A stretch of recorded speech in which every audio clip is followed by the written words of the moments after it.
मैं नरेश शांडिल्य जी को बुलाना चाहूंगी अब मंच पर।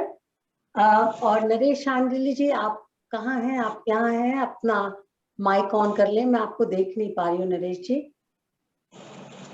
जी तो मेरी आवाज आ रही है? जी जी जी बिल्कुल नरेश जी, अब आप दिखाई भी दे रहे हैं, आपकी आवाज भी आ रही है। ठीक और है।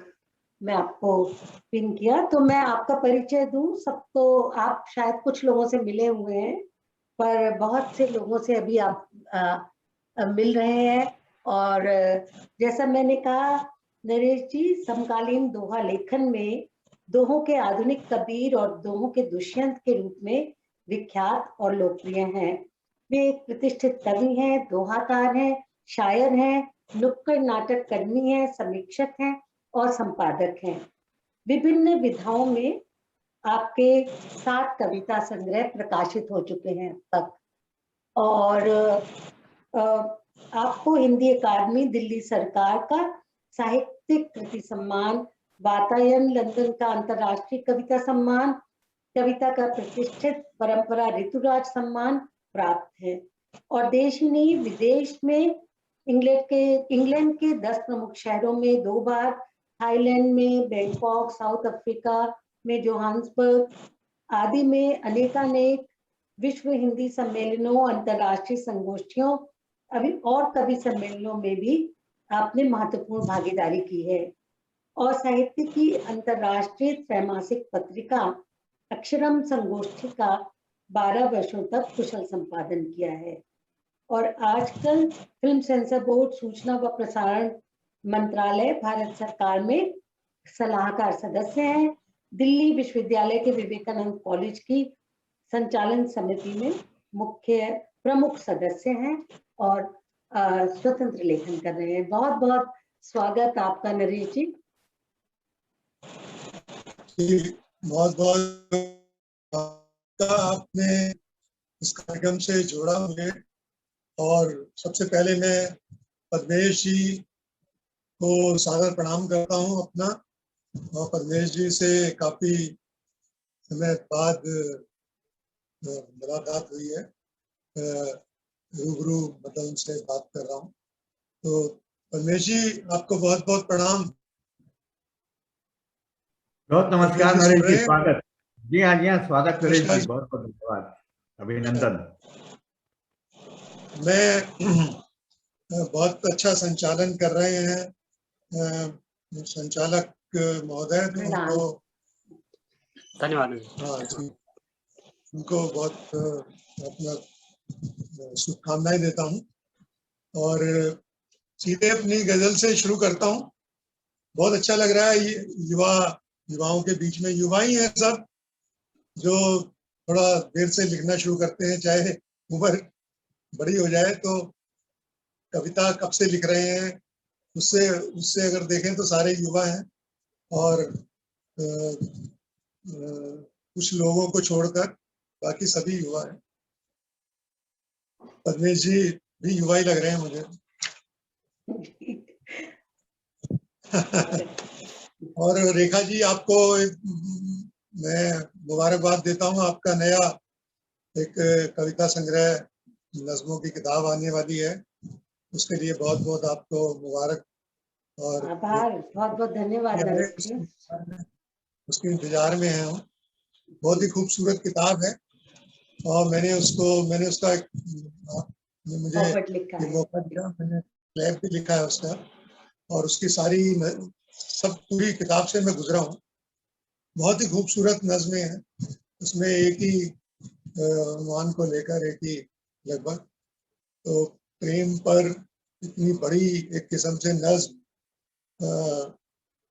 उससे मैं कभी रूबरू नहीं हुआ था, लेकिन आपकी इस किताब से एक इतनी बड़ी नज़्म जो है, जो कि कई टुकड़ों में हमारे सामने आती है, तो आपको बहुत बहुत इसके लिए मुबारकबाद, शुभकामनाएं। बहुत धन्यवाद आपका नरेश जी। जी, मैं अब सीधे गजल सुनाता हूँ आपको। गजल का मतलब है, प्यार करो तो हमसे पूरा प्यार करो। वाह। प्यार करो तो हमसे पूरा प्यार करो, जो कमियां हैं उसको भी स्वीकार करो, जो कमियां हैं उनको भी स्वीकार करो, प्यार करो तो हमसे पूरा प्यार करो। और शेर देखें बतौर खास कि रस्सी की हस्ती रेशे रेशे से है, रस्सी की हस्ती रेशे रेशे से है, इसके बट को यूं मत तारम तार करो, इसके बट को यूं मत तारम तार करो, प्यार करो तो हमसे पूरा प्यार करो।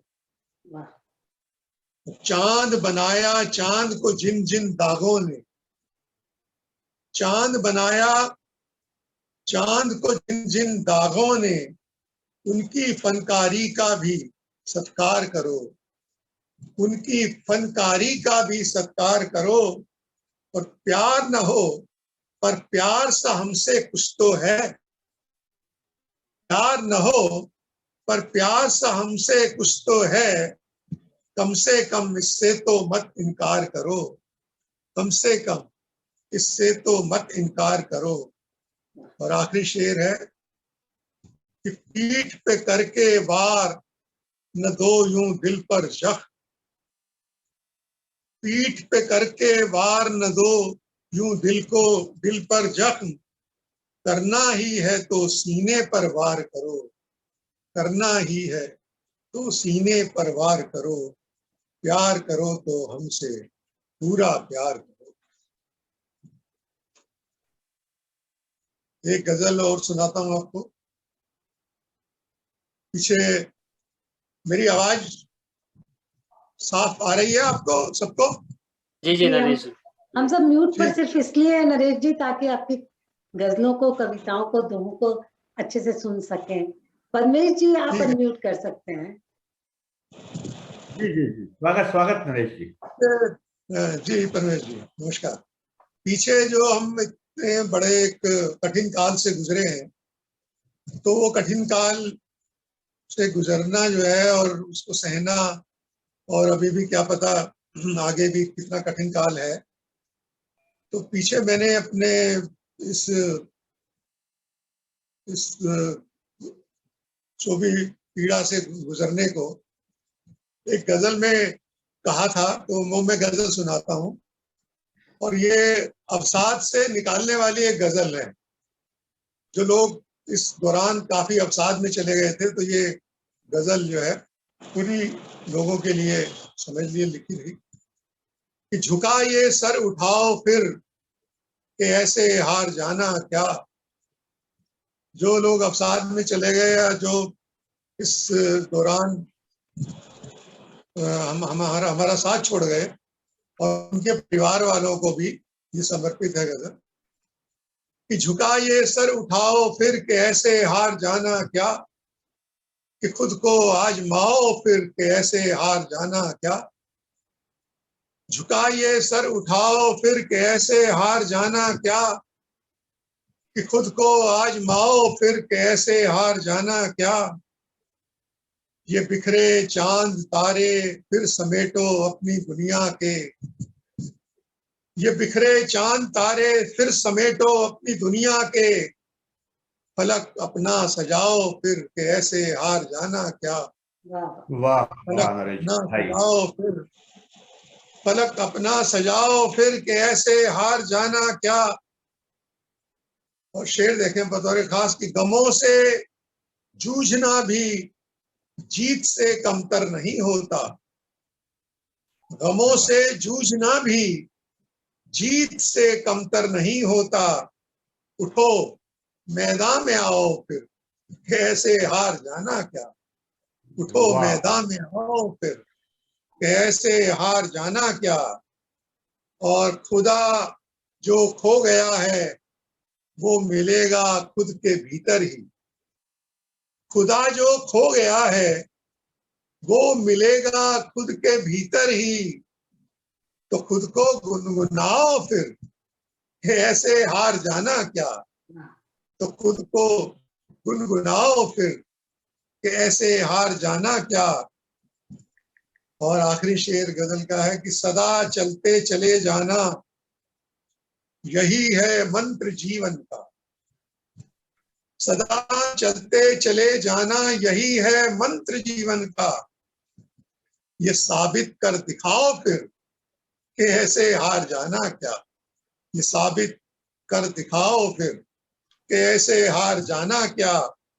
झुका ये सर उठाओ फिर कि ऐसे हार जाना क्या। कि खुद को आजमाओ फिर कि ऐसे हार जाना क्या। वाह वाह, वाह नरेश जी, बधाई बधाई, बहुत बधाई। बहुत अच्छा। धन्यवाद। एक छोटी सी गजल और अंत में सुना देता हूँ कि शोहरत मिली है मुझको यूं रुसवाइयों के साथ। वाह वाह, शोहरत मिली है मुझको यूं रुसवाइयों के साथ। चोटी पे हूं मैं चारों तरफ खाइयों के साथ। चोटी पे हूं मैं चारों तरफ खाइयों के साथ। मैं तालियों के शोर में गुमसुम हूं, मौन हूं। मैं तालियों के शोर में गुमसुम हूं, मौन हूं। मैं भीड़ में घिरा हूं तन्हाइयों के साथ। वाह मैं भीड़ में घिरा हूं तन्हाइयों के साथ। और शेर देखें कि मुझको यही मलाल रहेगा तमाम उम्र। मुझको यही मलाल रहेगा तमाम उम्र। मैं भी वहां खड़ा था तमाशाइयों के साथ। वाह मैं वाह भी वाह वहां वाह, खड़ा था क्या बात। तमाशाइयों के साथ। बहुत बढ़िया। मुझको यही मलाल रहेगा तमाम उम्र। वाह, मैं भी वहां खड़ा था तमाशाइयों के साथ। और देखें कि तारीकियां हैं लाख मेरे भाग्य में तो क्या। तारीकियां मतलब अंधेरे। तारीकियां हैं लाख मेरे भाग्य में तो क्या। तारीकियों में शाद हूं रानाइयों के साथ। तारीकियों में शाद हूं रानाइयों के साथ। और आखिरी शेर है कोयल की कूह कूह से गुलशन सिहर उठा। कोयल की कूह कूह से गुलशन सिहर उठा। और आ रहा हूं मैं भी इन हमराइयों के साथ। वाह और आ रहा हूं मैं भी इन हमराइयों के साथ। शोहरत मिली है मुझको यूं रुसवाइयों के साथ। चोटी पे हूं मैं चारों तरफ खाइयों के साथ। बहुत अच्छा लगा सब कवियों को सुनकर। और अभी और भी सुनने का मौका मिलेगा। यहाँ ये पर बात कई दोस्त मित्र जुड़े हुए हैं। तो दो सत्या दोहे, त्रिपाठी जी नरेश जी दो दोहे सुना दीजिए। दो जी दोहे सुना दीजिए, आपके तो बहुत, जैसे पद्मेश जी ने कहा, बहुत कोट किए गए हैं। जी जी। चलिए मैं कुछ दोहे सुना देता हूँ अपने जो मेरे प्रतिनिधि दोहे कहे जाते हैं। देखिए कि स्वाभिमान का दोहा देखिए कि ये सोना चांदी हटा मुझे न इनसे तोल। ये सोना चांदी हटा मुझे न इनसे तोल। है चुटकी भर प्यार तो ले ले मुझको मोल। है वाह वाह, चुटकी भर प्यार तो ले ले मुझको मोल। और सोने चांदी से मढ़ी रख अपनी ठकुरात। सोने चांदी से मढ़ी रख अपनी ठकुरात। मेरे देवी देवता कागज कलम दवात। वाह वाह, मेरे वाह, देवी देवता वाह, कागज कलम दवात। और बेशक होगा शाह वो मैं अलमस्त फकीर। बेशक होगा शाह वो मैं अलमस्त फकीर। उसका पीर कुबेर है मेरा पीर कबीर। कबीर। उसका वाह, वाह, पीर कुबेर है मेरा पीर कबीर। और बहुत इसी कड़ी का एक आखिरी दोहा सुनाता हूँ कि आप स्वाभिमान को ईश्वर के दरबार में भी, खुदा के दरबार में भी कायम रख सकते हैं। तो दोहा सुने कि आप ईश्वर के दरबार में खड़े होकर बोल रहे हैं कि जो भी रख इस हाथ पर रख इज्जत के साथ।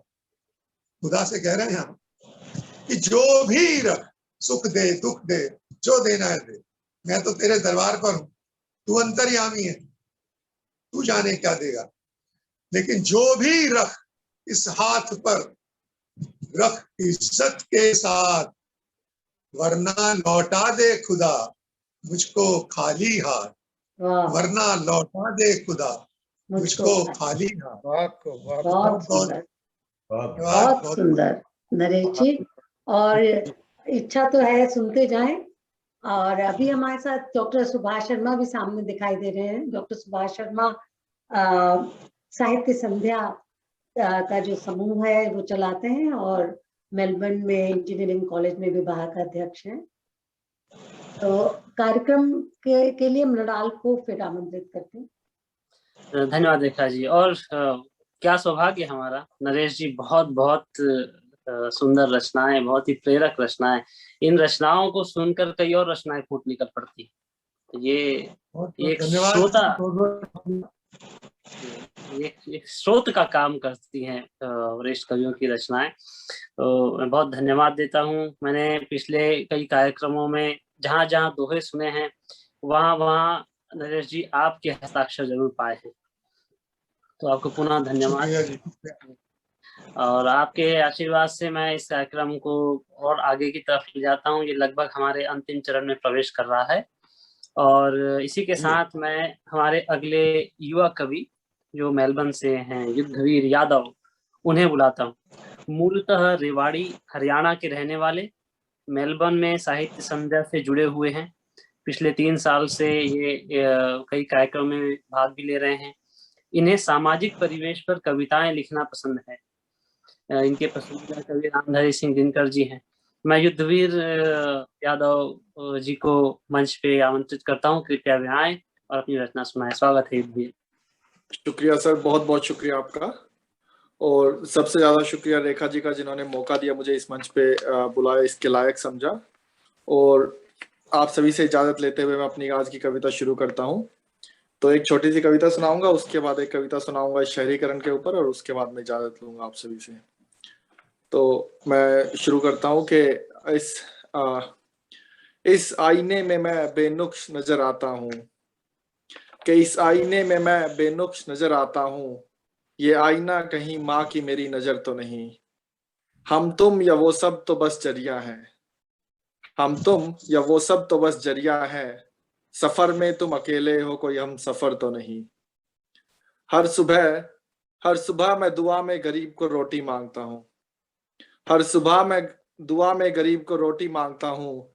शाम में सोचता हूँ कि कहीं दुआ मेरी बेअसर तो नहीं, कि झड़ता है रात दिन किसी दिन टूट जाएगा, ये झड़ता है रात दिन किसी दिन टूट जाएगा, ये खंडहर है साहब किसी गरीब का सबर तो नहीं। वाह। जो ढह गई है मंजिलें तो आंधियों का दोष का, जो ढह गई है ये मंजिलें तो आंधियों का दोष का, पुख्ता करो कि लोहे में अपने ही कहीं जर तो नहीं। और आखिरी है कि उखड़ने लगे हैं पाँव अब कुछ करीबी रिश्तों के, उखड़ने लगे हैं पाँव अब कुछ करीबी रिश्तों के, जरा देखो तो रुख आंधियों का कहीं इधर तो नहीं।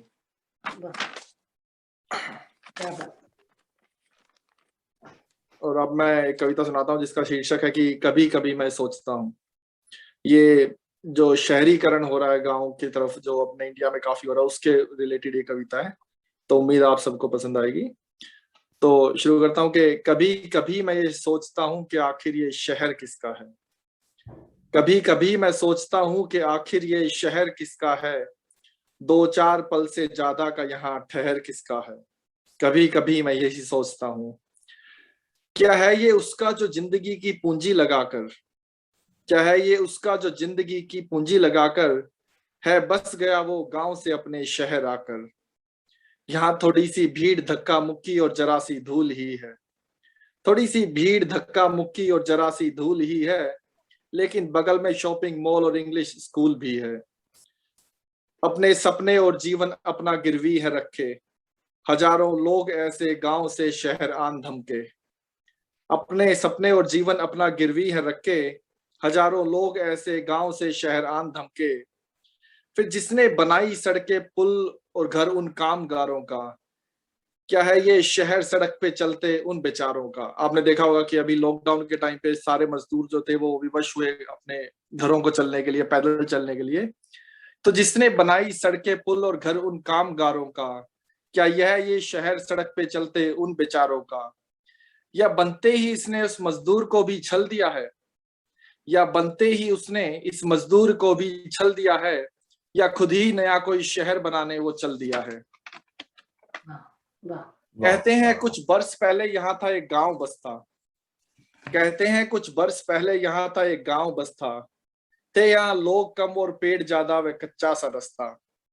बदलाव ही तो हर चीज की प्रवृत्ति है, लेकिन अब ये भीड़ ही इस शहर की संस्कृति है। लेकिन हो सकता है इस गांव से पहले यहाँ एक जंगल रहा हो, कि हो सकता है गांव से पहले यहाँ एक जंगल रहा हो, कुछ शेर चीतों कुछ भेड़ियों का एक घर रहा हो। लेकिन वो जानवर थे घर की अपने कीमत न जाने, सिमटते जा रहे हैं आज उनके आशियाने। लेकिन हम भी यहाँ बालक बनेंगे अबोध कब तक, लेकिन हम भी यहाँ बालक बनेंगे अबोध कब तक, प्रकृति की ही प्रकृति में बनेंगे अवरोध कब तक। चला है खेल सदियों का वो कब तक चलता रहेगा, कब तक बल्ब तेरे कमरे का फिजूल जलता रहेगा। माना कुछ लोग गए थे रोटी कमाने गांव से शहर को, कि माना कुछ लोग गए थे रोटी कमाने गांव से शहर को, तो क्या जायज है खा जाए शहर हर नदी नहर को। तो क्या जायज है कि खा जाए शहर हर नदी नहर को। मैं डरता हूं कि ये जो गांव सारे शहर बन गए तो, ये हवा ये नदी नाले सब जहर जो बन गए तो, ये कौन सी दुनिया हम लेके आगे बढ़ेंगे, ये कौन सी दुनिया हम लेके आगे बढ़ेंगे, जहां मोर तितली बच्चे बस किताबों में पढ़ेंगे। किया जो सदियों से है अब उस पे तुम मिट्टी तुम डालो, किया जो सदियों से है उस पे तुम मिट्टी अब डालो, बची है जैसी दुनिया उसको ऐसी ही बचा लो। शुक्रिया। बहुत बढ़िया। बहुत बहुत धन्यवाद जितवीर जी, बहुत बहुत धन्यवाद। बहुत शुक्रिया, बहुत शुक्रिया सर, शुक्रिया आप सभी का शुक्रिया। बहुत शुक्रिया, बहुत शुक्रिया। हम इस क्रम को थोड़ा तोड़ेंगे, थोड़ा ब्रेक करेंगे, क्योंकि मैं जिनको आमंत्रित करने जा रहा हूँ वो खुद को आमंत्रित नहीं कर सकते हैं। तो मैं उनका जरा परिचय दे दूं, आप सब जान जाएंगे मैं किनको आमंत्रित करना चाह रहा हूँ। तो छत्तीसगढ़ में जन्मे हैं और मृणाल साहित्यिक गतिविधियों में ऑस्ट्रेलिया में प्रारंभिक रूप से सक्रिय रहे हैं। वो यूं तो वे संगणिक अभियंत्री हैं, परंतु हिंदी साहित्य में विशेष रुचि रखते हैं। उन्होंने कविता, लेख एवं कहानियों की विविध रसों से सृजन किया है। तो पुरातत्व, इतिहास एवं प्राचीन भारतीय साहित्य में उनकी विशेष रुचि है और इस क्षेत्र में उनका प्रभाव उनकी रचनाओं में दिखता है। उनकी रचनाएं भारतीय एवं विदेशी पत्र पत्रिकाओं में प्रकाशित होती रही हैं। वो वर्तमान में सिडनी में रहते हैं, पर अभी हमारे दिलों में है क्योंकि वो इस श्रृंखला का संचालन कर रहे हैं। तो मृणाल जी, मैं आपको आमंत्रित करता हूँ। धन्यवाद भाई। मैंने आपका परिचय ठीक दिया होगा, आपसे बेहतर काम तो मैं नहीं कर रहा हूँ, आप सबसे बेहतर काम कर रहे हैं यहाँ पर। शुक्रिया। आपने काफी जितना परिचय दिया है शायद उससे एक दो लाइनें कम ही होनी चाहिए थी बट धन्यवाद, परंतु आपने दिया और अवसर प्रदान किया मुझे। मैं समय को ध्यान में रखते हुए कि मेरी जिम्मेवारी है कि कार्यक्रम समय पे समाप्त हो, इसलिए सीधे कविता पे आता हूँ। पद्मेश जी और नरेश जी, आपका आशीर्वाद चाहता हूँ और सीधे कविता आरंभ करता हूँ। मेरी कविता जो है वो बड़ी ही सीधी सादी, आज के समय के हिसाब से जिस हिम्मत की बहुत जरूरत है, आशा की जरूरत है, तो उस पे मैंने कुछ पंक्तियों के द्वारा अपने भाव यहाँ पे व्यक्त करना चाहता हूँ और आपको वो देना चाहता हूँ कि कितनी उम्मीद है अभी भी कायम। कविता का शीर्षक है इसके जाने का वक्त है। ये वायरस अब जाने वाला है, इसके जाने का वक्त है। कुछ बूंद आंसुओं की बचा कर रखना, ये दौर भी खत्म होगा यकीन है मुझे। कुछ बूंद आंसुओं की बचा कर रखना, ये दौर भी खत्म होगा मुझे। खुशियां जब लिबास बनकर लिपट जाएंगी, अच्छे लगेंगे आंसू तब आंखों पर सजा कर रखना। कुछ बूंद आंसुओं की बचा कर रखना। रूखे लब बिखरे बाल उखड़ी सांसें, अनंत तक बेतहाशा कुछ ढूंढती आंखें, शाम का वक्त बढ़ता अंधेरा और अकेलापन। रूखे लब बिखरे बाल उखड़ी सांसें, अनंत तक बेतहाशा कुछ ढूंढती आंखें, शाम का वक्त बढ़ता अंधेरा और अकेलापन। आज भयावह लगता है, कल खूबसूरती देगा। मौसम आंधियों का है, पर दिया सजा कर रखना, कुछ बूंद आंसुओं की बचा कर रखना। दौर कठिन है, दौर कठिन है, पर यह टिक नहीं सकता। बाजार कहीं भी हो, जज्बा बिक नहीं सकता। ये सदियों पुराना दरख्त है अटल, कुछ दिन की हवा से डिग नहीं सकता। कुछ दिन की हवा से डिग नहीं सकता। उम्मीद की क्यारियों में रोपे जचा के रखना, कुछ बूंद आंसुओं की बचा के रखना। ये धूल के गुबार कितना जिएंगे, ये धूल के गुबार कितना जिएंगे। मुट्ठी भर हिम्मत के बादल दो इन्हें, और फिर ये पैरों के तले होंगे। जिनकी कोपलें असमय ही बिखर गई हैं, जिनकी कोपलें असमय ही बिखर गई हैं, उन शाखों के हौसले बंधा कर रखना, कुछ बूंद आंसुओं की बचा कर रखना। हम न भूलें, हम न भूलें कि कण कण में रण जीता है यहाँ, हर दुस्सह काल बीता है यहाँ। जिन पर आंच नहीं पड़ती टूट जाते हैं, व्यथित रुक जाने वाले पीछे छूट जाते हैं। हम कहीं ज्यादा मजबूत हैं, इसे यह बता कर रखना, कुछ बूंद आंसुओं की बचा कर रखना। शिकायतें फिर कर लेना, शिकायतें फिर कर लेना, अभी समर शेष है। समय की कोख में पलता एक नया परिवेश है। आशा और निराशा दोनों, तुम किसके हो संग देख लो। सुर्ख है मेरा नहीं डरेगा, तुम अपने रुधिर का रंग देख लो। बाहर चुप, पर भीतर पूरा रण मचा कर रखना, कुछ बूंद आंसुओं की बचा कर रखना। यूं ना हो, यूं ना हो कि खुशियां बिखरे हुए तुम में से रिस जाए। यूं ना हो कि खुशियां बिखरे हुए तुम में से रिस जाए, शुष्क आंखों में अपने ही कहीं चुभ जाए। यूं ना हो कि बेहतर शाम आए और सूने द्वार से लौट जाए। अभी शोर है, पर मन में कहीं कोई धुन बजा कर रखना, कुछ बूंद आंसुओं की बचा कर रखना। इसके जाने का वक्त है। धन्यवाद। सुंदर, बहुत खूब, क्या बात है, क्या बात। बहुत अच्छे मैडम, बहुत अच्छे। धन्यवाद। इसी के साथ मैं बागडोर आपको वापस सौंपता हूँ। धन्यवाद। आपकी रचना भी हो गई और हमने बहुत सुंदर, बहुत अच्छी बात है। धन्यवाद विराट भाई, धन्यवाद रेखा जी। मैं कार्यक्रम के अगली कवित्री जो कि सिडनी से हैं, श्वेता शर्मा जी, उनको आमंत्रित करता हूँ। श्वेता जी पेशे से वकील और शौक से लेखक हैं। अपने विद्यार्थी जीवन में ये रंगमंच पर काफी सक्रिय रही हैं। वर्तमान में यूनिवर्सिटी ऑफ सिडनी में विद्यार्थी हैं। इनकी पहली किताब इस साल के अंत तक प्रकाशित होगी, जिसके लिए आपको बधाई हो। श्वेता जी भारत के उत्तर व पश्चिम भाग से संबंध रखती हैं और फिलहाल सिडनी में रहती हैं। श्वेता जी, आपका स्वागत है इस मंच पर। आइए और अपनी रचना पढ़िए। शुक्रिया मृणाल जी, और शुक्रिया रेखा जी इस कार्यक्रम से जोड़ने के लिए। और ये बहुत अच्छा मौका था हम लोगों के लिए नरेश जी और पद्मेश जी को सुनने का भी, क्योंकि उन्हें पढ़ा तो हमने है पर सुनने का मौका पहली बार लगा था। और साथ ही साथ में जितने सारे कवियों ने अभी तक कविताएं सुनाई, अक्सर ये हुआ है कि उनसे सुन के कुछ न कुछ सीखने को ही मिला है। तो मेरा रुझान अक्सर ऐतिहासिक और पुराने चरित्रों की तरफ बहुत रहा है, और खासकर उसमें भी महिला चरित्रों की तरफ, क्योंकि जितनी गहराई या जितनी परतें उन चरित्रों में दिखाई देती हैं, वो शायद आने वाले कई समयों के लिए काफी होंगी। और सबसे बड़ी बात ये है कि कई सौ साल बीत जाने पर आज भी वो सब अप्रासंगिक नहीं हुए हैं। वो चरित्र कहीं ना कहीं हमारे आसपास है। मेरी आज की कविता जो है, जो मैं सुनाने जा रही हूँ, वो द्रौपदी के सफर पर है। पर इसे लिखते हुए कई बार मुझे ऐसा लगा कि जैसे ये मेरी ही जिंदगी है जो कि मैं अभी जी रही हूँ इन सालों में। तो कविता का शीर्षक है यज्ञसेनी की तपस्या। और थोड़ा सा अगर मैं बैकग्राउंड दूं तो यज्ञसेनी द्रौपदी का दूसरा नाम है। द्रौपदी का जन्म यज्ञ से हुआ था। उनके पिता ने पुत्र की चाह में यज्ञ किया।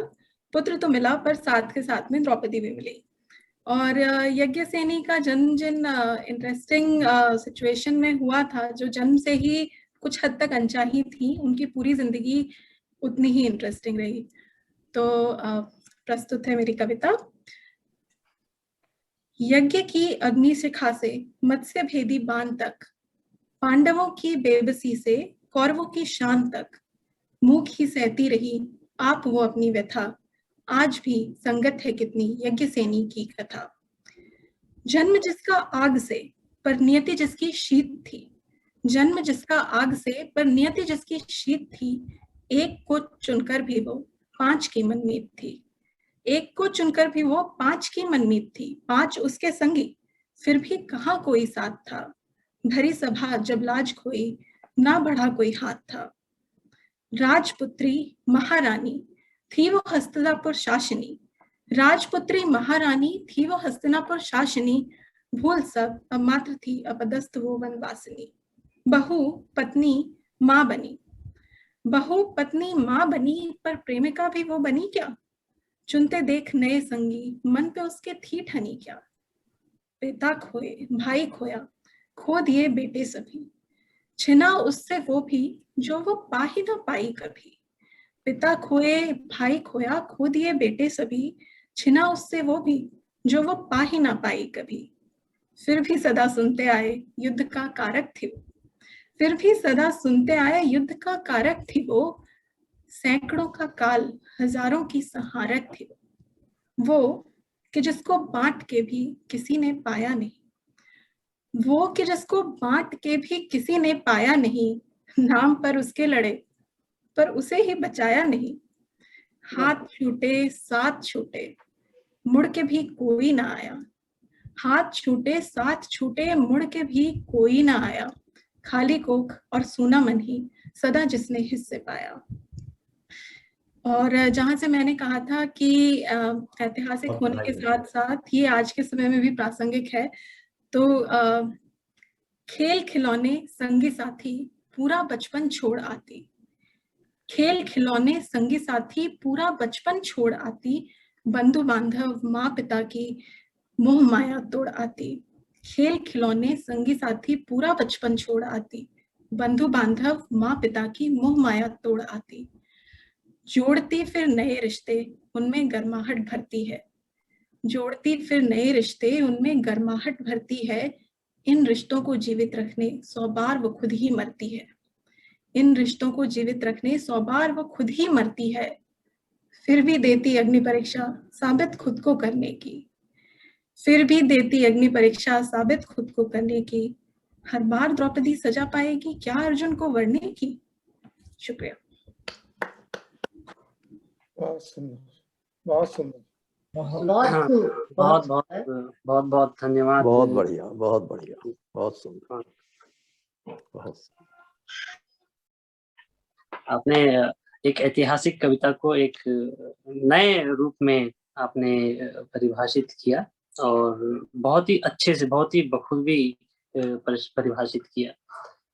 तो मैं अब अगले चरण में आमंत्रित करना चाहूँगा स्वयं अध्यक्ष महोदय को, पद्मेश जी को। अध्यक्ष महोदय जी, पद्मेश जी आप आइए और आप अपनी कुछ रचनाएं हमें अवश्य सुनाइए। बहुत बहुत आभार, धन्यवाद मृणाल जी सुंदर संचालन के लिए। मैं अपनी 1-2 रचनाएं प्रस्तुत करता हूं।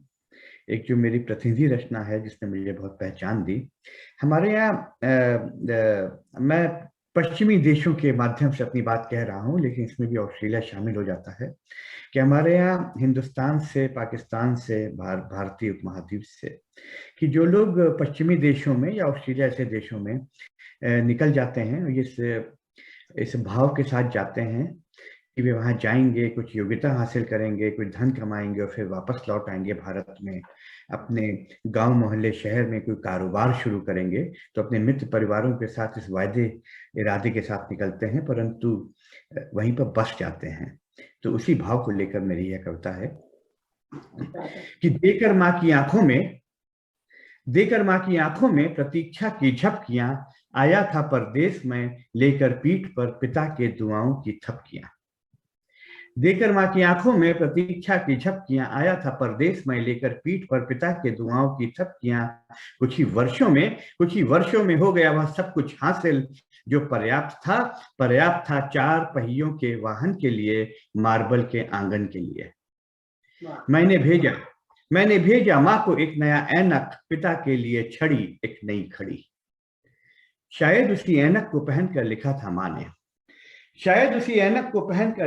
माँ ने, देख सकती हूँ तुम्हारी तस्वीर बिना इस ऐनक के भी, और हमारे यहाँ पिता की छड़ी लकड़ी की नहीं, लड़के की होती है।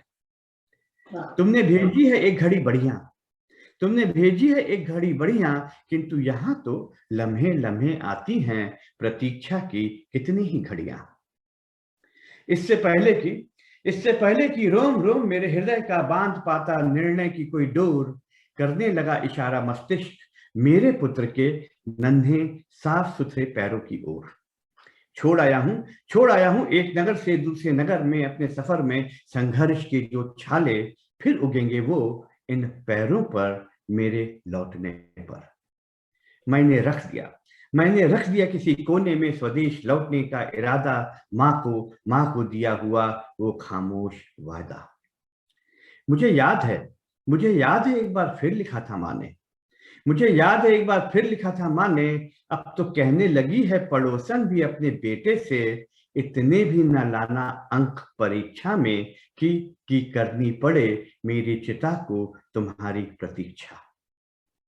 उस समय भी मुड़कर देखा था मैंने पूरब का गांव, लेकिन पहने हुए पश्चिम के जूते मेरे पांव चढ़ने लगे पकड़कर उंगलियां नई पीढ़ी की नई सीढ़ी पर। आज मेरा पुत्र किसी और देश के किसी और शहर में बना रहा है नए रास्ते अपने पुत्र के लिए। आज मेरा पुत्र किसी और देश के किसी और शहर में बना रहा है नए रास्ते अपने पुत्र के लिए, और मैं देख रहा हूँ सामने दीवार पर टंगी हुई एक नई छड़ी, मेज पर रखी हुई एक नई घड़ी, शायद अपनी माँ के ऐनक से। बहुत अच्छा। पीढ़ियां दर पीढ़ियां, सीढ़ियां दर सीढ़ियां, सीढ़ियां दर सीढ़ियां, पीढ़ियां दर पीढ़ियां, वही छड़ी, वही घड़ी, वही ऐनक। उम्र ही नहीं है, कुछ और भी है जो देती है चेहरों को झुर्रियां, ये छड़ी, ये घड़ी, ये ऐनक।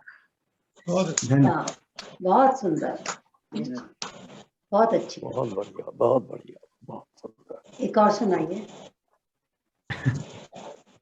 चलिए, एक और मेरी जो प्रवासी पुत्र कविता है मैं वह प्रस्तुत करता हूँ कि प्रवासी पुत्र अखबार वालों के बिल नहीं चुकाता, यात्रा के लिए ट्रेन या बस की बुकिंग नहीं करवाता, रात बिरात पिता के खांसने पर उन्हें पानी नहीं पिलाता, या फिर दौड़ कर नुक्कड़ से दवा की 2 गोलियां नहीं लाता। वह एक चश्मा टूटने पर नया चश्मा नहीं बनवाता, रोज सुबह पिता के पांव छूकर काम पर नहीं जाता। वह तो नई भाषाओं के अक्षरों में अपनी मात्राएं स्वयं खोजता है। एक बार फिर चलता है घुटनों के बल, नए संघर्षों से जूझता, नया कल ढूंढता। धूप के दिन, बारिशों की रात, खुद ही बनता है अपना साया।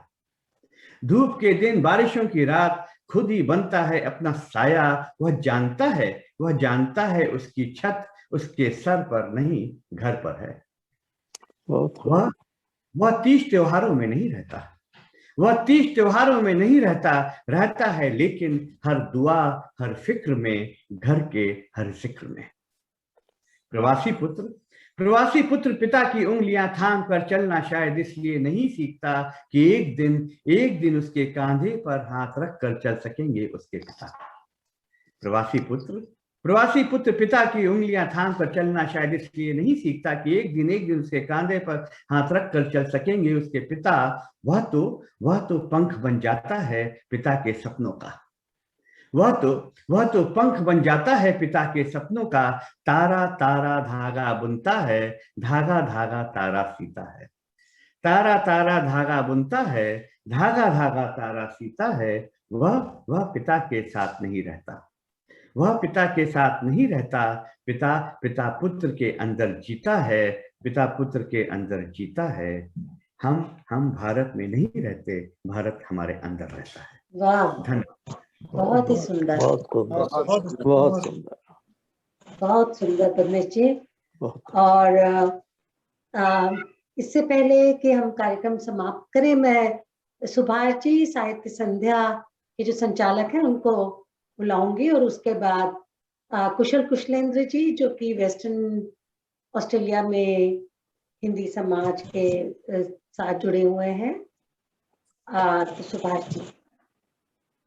रेखा जी, बहुत बहुत धन्यवाद। और मैं समझता हूँ कि ये बहुत ही अनुपम कार्यक्रम रहा, बहुत ही अच्छी तरह से संचालन हुआ, और पद्मेश जी और नरेश जी जैसे महान हस्ती इसमें उपस्थित हुए। मैं ज्यादा न बोलते यही कहना चाहूंगा कि आप जैसे लोगों का मार्गदर्शन और सशक्तिकरण के लिए जो है हम आप लोगों को आमंत्रित करते हैं, ताकि हम आपसे प्रेरणा ले सकें, कभी लोग प्रेरणा ले सकें। हम कवि नहीं है, हम आधे अधूरे कवि हैं, और कविता की परंपरा को विदेशों में भी यहाँ पर रहकर भी जीवित रखना चाहते हैं, और उसके लिए आप लोग आते हैं, हमारा सहयोग करते हैं।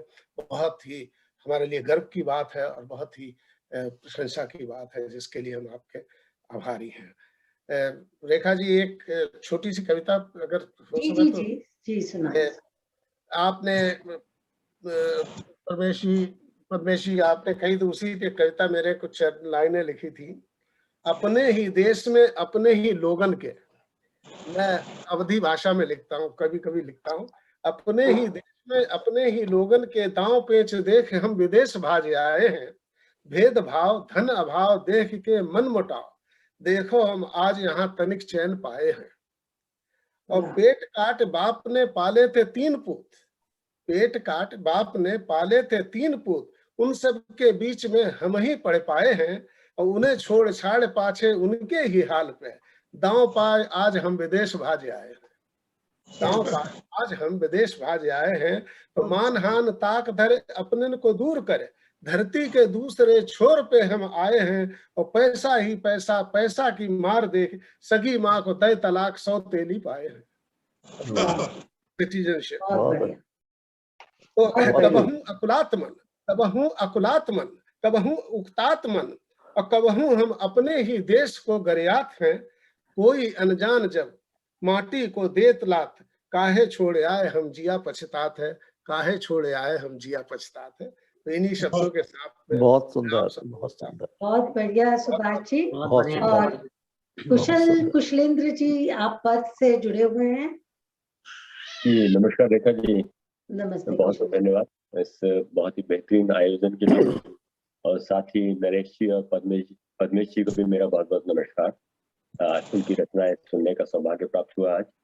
और साथ में रेखा जी, आपने जो युवा कवियों को जोड़ा है आज, आई थिंक उन सबकी रचनाओं को सुनने पिछले 1.5 घंटे से मैं बराबर जुड़ा हुआ हूँ कार्यक्रम से, और उनको सुनने के बाद मुझे काफी आश्वस्त महसूस हो रहा है कि विशेष रूप से ऑस्ट्रेलिया में हिंदी का भविष्य जो है तो काफी सुंदर और सकारात्मक है। कई अच्छी रचनाएं, कई अलग अलग तरह की रचनाएं, हिंदी और उर्दू का सम्मिश्रण, और कई अलग अलग वैचारिक विकल्पनाओं का समन्वय इनकी रचनाओं में देखने के लिए मिला। तो ऐसे बहुत ही सुंदर आयोजन के लिए आपको एक बार फिर बहुत बहुत धन्यवाद। और मृणाल को विशेष रूप से आभार, बहुत ही सुंदर संचालन के लिए कार्यक्रम का। धन्यवाद कौशिक जी। धन्यवाद। तो राय कुकड़ा जी, डॉक्टर राय कुकड़ा एडलेड में हमारे रहते हैं और वहां पर अगर आप हैं तो राय कुकड़ा जी, मेरे ख्याल से वो चले गए हैं। तो हम कार्यक्रम का यहीं समापन करें। आपकी आज्ञा हो पद्मेश जी और नरेश जी। मेरा निवेदन है कि रेखा जी अगर समापन आपकी रचना से हो तो बड़ा सुंदर रहे।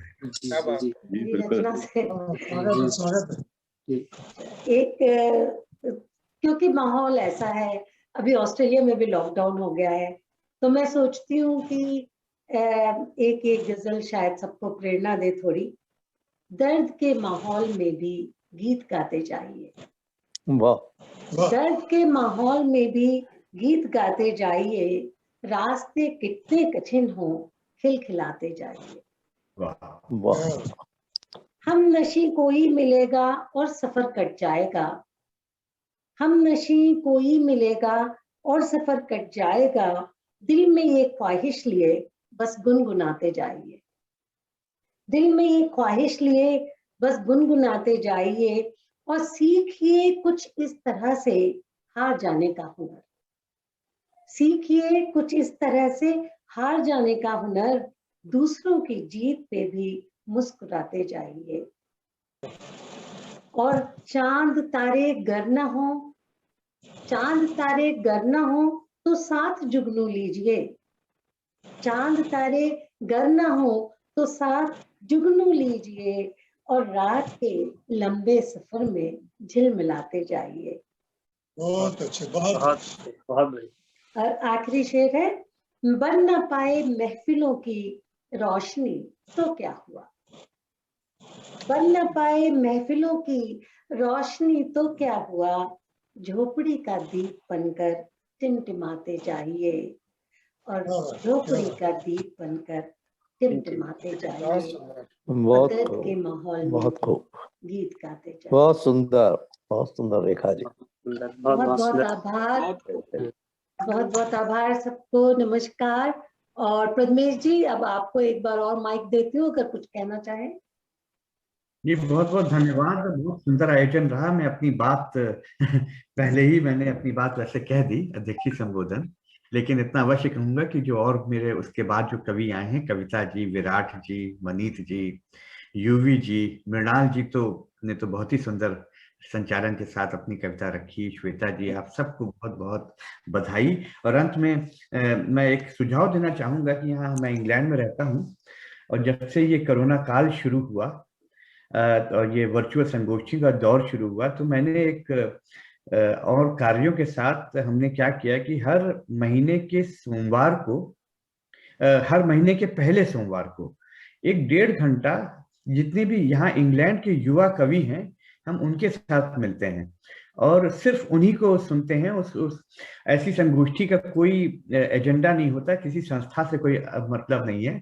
तो मैंने जूम कॉफी हाउस खोल रखा है। तो मेरा ये आपको सुझाव है, जो जितने भी युवा प्रतिनिधि हैं, कि आप लोग भी महीने में एक बार ऐसे मिला करें, 1-1.5 घंटे सिर्फ अपनी साहित्य की, कविता की बात करें, तो एक बड़ा सुंदर अभ्यास होता है। और उसमें अमूमन क्या होता है, कुछ लोगों ने जो लेटेस्ट लिखी होती हैं या कोई पुरानी रचना या किसी थीम पर वे प्रस्तुत करते हैं, तो उससे बहुत कुछ सीखने को मिलता है और बहुत प्रेरणा भी मिलती है। तो मेरा सुझाव है कि अगर आप लोगों ने ऐसा कुछ नहीं किया तो आप लोग भी कीजिए, क्योंकि आप सब लोग भविष्य हैं। और मैं नहीं चाहता कि हिंदी की कभी रात हो, एक सूरज ढले उससे पहले दूसरा सूरज निकल आना चाहिए। बहुत बहुत धन्यवाद। आपको इतना समय दिया पद्मेश जी, बहुत बहुत धन्यवाद।